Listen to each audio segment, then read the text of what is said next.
tell you something. You can talk all about the theory you want to of the power of God and what God can do, but unless you have experience for yourself where you know that when you prayed, the devil obeyed your voice.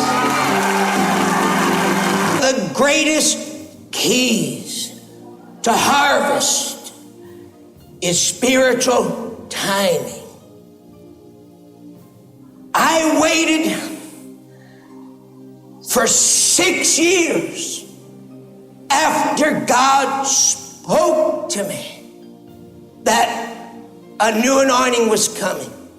I waited for 6 years before I even began to scratch the surface to understand what God meant when he said a new anointing was coming. His divine healing power was coming to North America. Now, most people probably when they heard that from the Father would have canceled all their overseas meetings and would have just jumped back into crusades and meetings in the United States. I did not. I waited for 6 long years. And then the revelation came to me of this new anointing in the strangest of all places. There was one country in all of my travels, as I would go across the nations of the world, there was one country that I always prayed. I said, God, don't ever send me to this country. I used to fly into this nation as we would go around the world. And my plane would sometimes be stuck in this country for a day. I couldn't get a plane out. I'd be there 24 hours. And I was always spiritually sick. Now, I believe I understand a little bit of what demon power is. I'm not talking about some of the things that we call demon power here in North America. Some of your, like I told you the other night, your toothaches. I've walked into nations and walked into insane asylums where people behind bars who didn't even speak English language would call out my name, Morris Cerullo!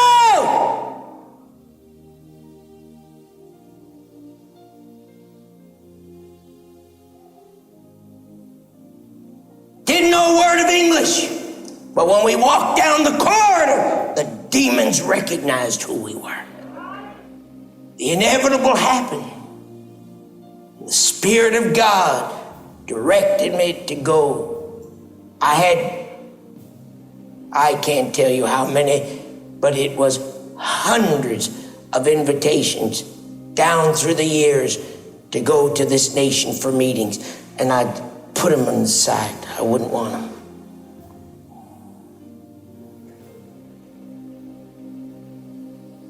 We went.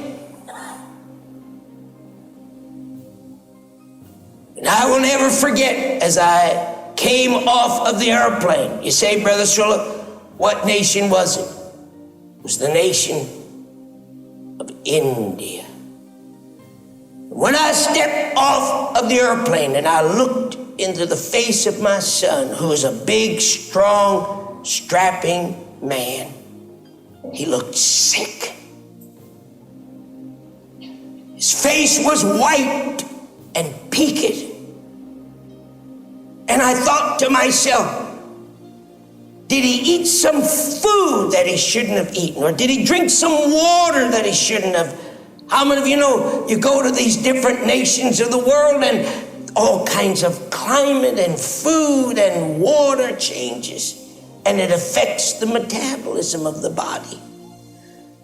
When we got to where the baggage was coming, I slipped my arm around David and I said, David, I said, are you sick? I said, did you eat something you shouldn't have eaten? Or did you drink something that you shouldn't have? I said, you look terrible. And he said to me, no, Dad. And I will never forget the look on his face. It's with me to this day. Tears welling up in his eyes because he is a very compassionate man. And he looked at me and he said to me as if to say, Dad, please help me. He said, I can't tell you what it is. He said, I'm not sick physically, but he said, Dad, there's something here in the air. I've been with you all over. But he said, there's something here. He said, I can't tell you what it is, but he says, I feel sick inside.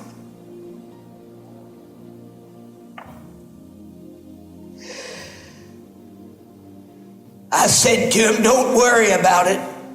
I said, I know what it is. Take me to my room. They took me to my hotel. And I arrived the day before the meeting was to start.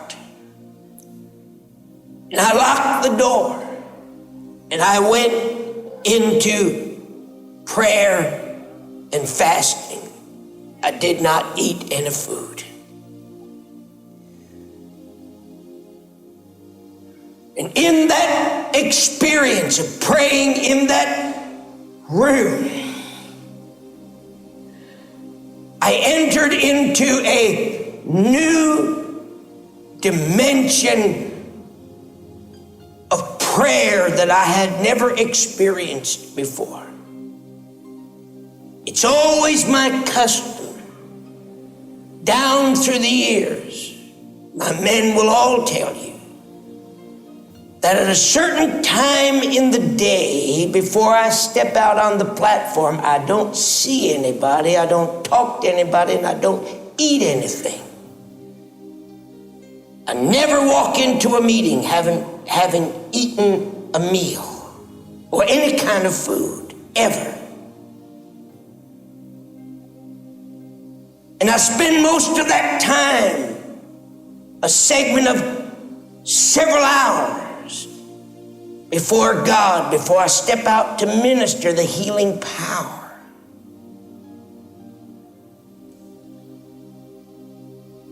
But this was different.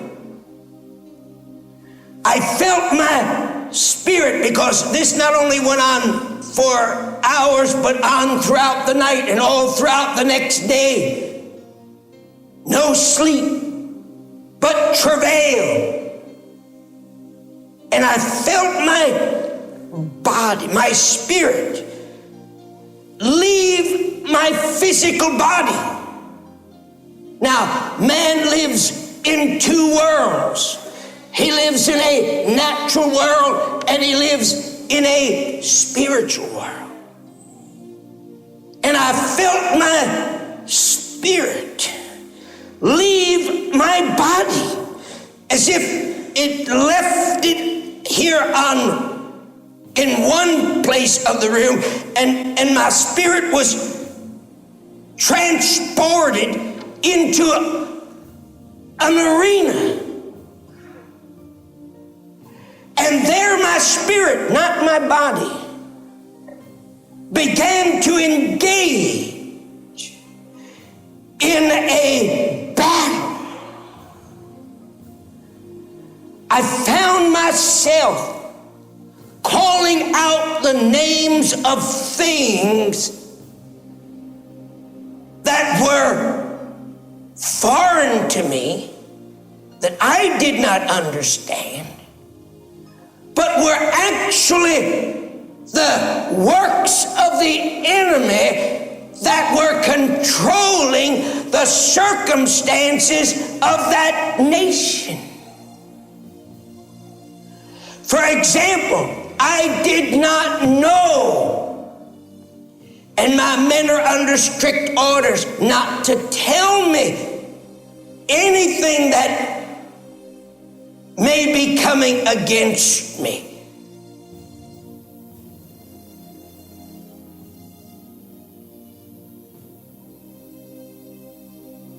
I didn't know it, but in India, the Hindu priests had already organized to kill me first night.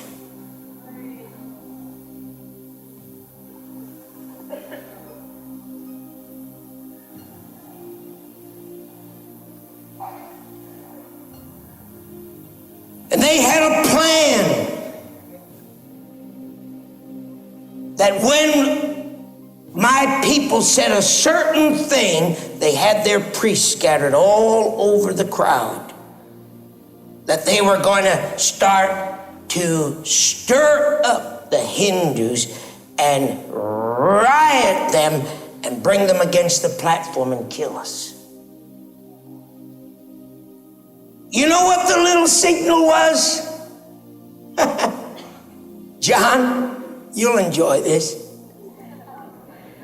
As soon as the first person was to say anything like, "Tonight we're going to receive the offering,"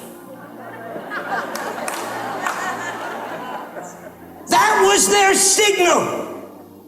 But you know what happened? I didn't know anything. Of course, and my people didn't know anything about the signal.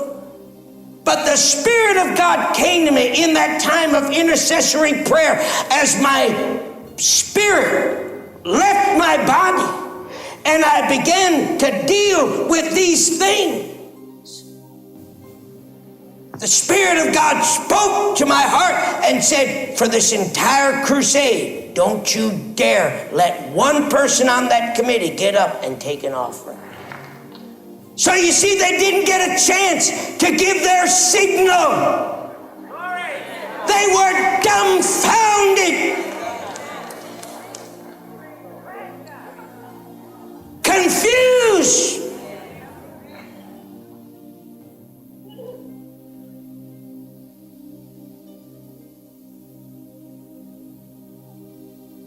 I felt like my body was wrung out in that day and a half.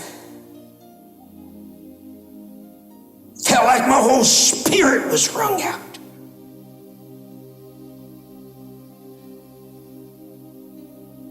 I found myself praying not against the things, but I found myself in the spirit world coming against powers that were influencing and causing these things to come into being.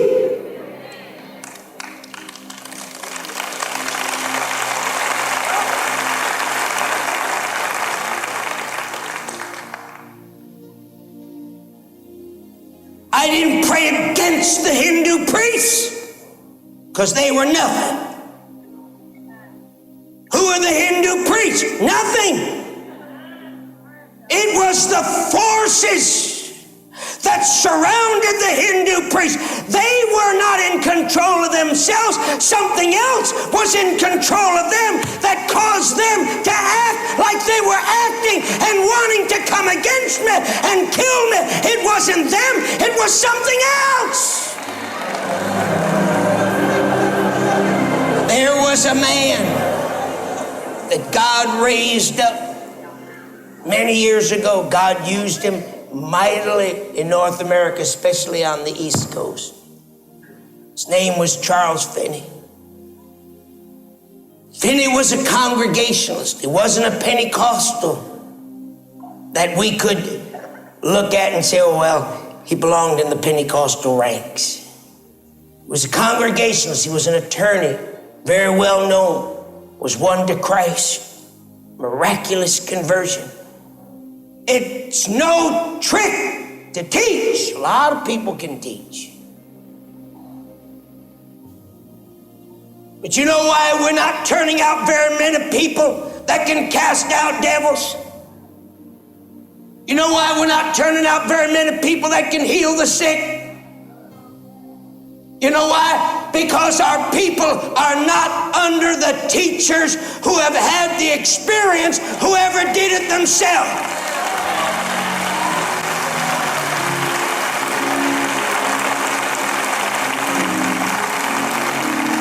And brother, I want to tell you something. You can talk all about the theory you want to of the power of God and what God can do, but unless you have experience for yourself where you know that when you prayed, the devil obeyed your voice.